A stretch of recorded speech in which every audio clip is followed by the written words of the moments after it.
강조의 쿠데타. 고려사의 기록을 보면 서북면에서 국경을 수비하던 강조는 최정예부대 5천을 대동해 개경으로 달렸다. 유학자들의 밀명을 받고 출병한 것이다.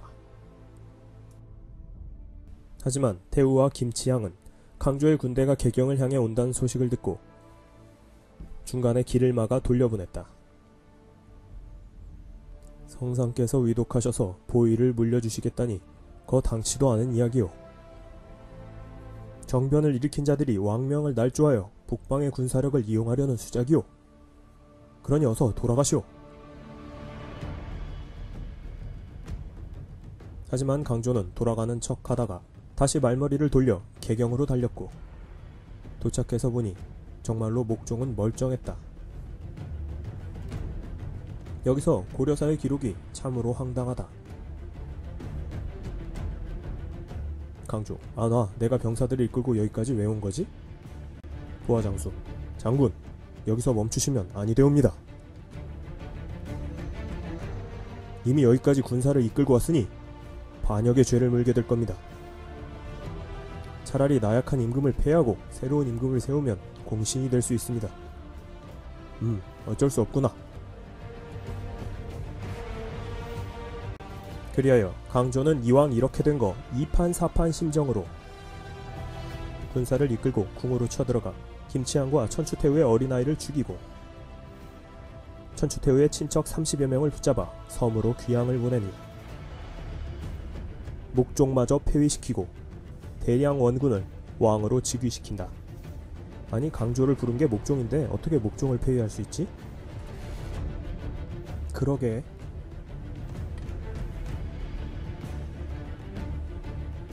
이렇듯 고려사에서는 사건의 모든 걸 강조의 우발적인 쿠데타로 설명하고 있고 정변의 배후를 조정한 유학자들에 대해서는 끝까지 암시만 하고 있을 뿐이다. 천추태후의 말로 목종이 폐위된 후 천추태후도 궁 밖으로 쫓겨났다. 아들과 함께 떠나는 그녀의 마지막은 쓸쓸했다.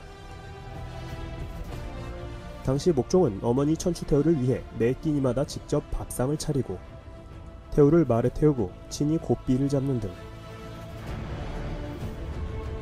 끝까지 효자의 모습을 잃지 않았다고 한다. 하지만 그런 목종은 경기도 파주 부근에서 강조가 보낸 자객에 의해 살해되고 만다. 결국 한 시대를 풍미하던 천추태후는 반란자들에 의해 두 아들의 죽음이라는 커다란 비극을 맞게 된 것이다. 그 후 천추태후는 18년의 여생을 더 살아 66세를 일기로 파란만장한 생을 마쳤다.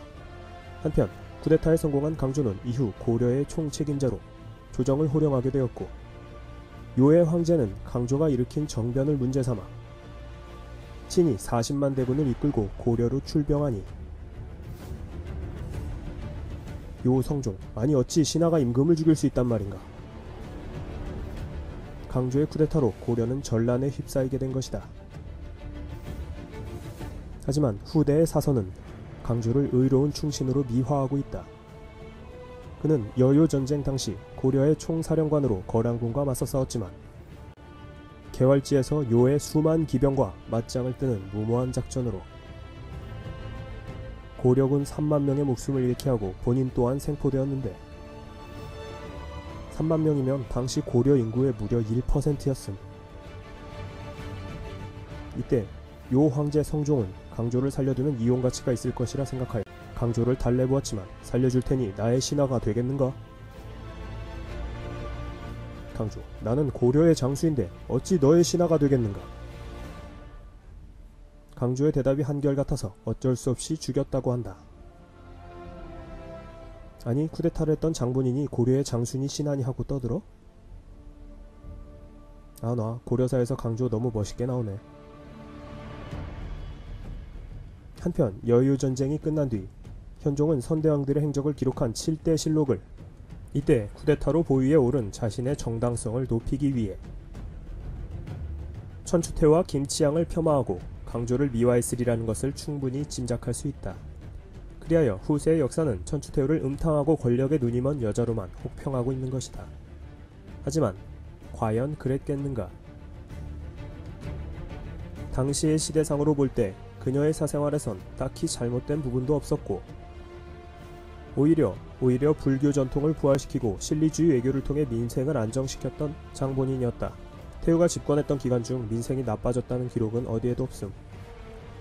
무리하게 친유학 정책을 추진하며 백성들의 원성을 샀던 성종과 전쟁의 빌미를 제공하며 백성들을 도탄에 빠뜨렸던 현종은 모두 후대 역사가들에 의해 고려의 명군들로 추앙받는데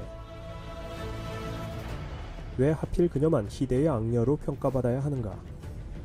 요사에 보면 강조는 사로잡혔다는 내용밖에 없다.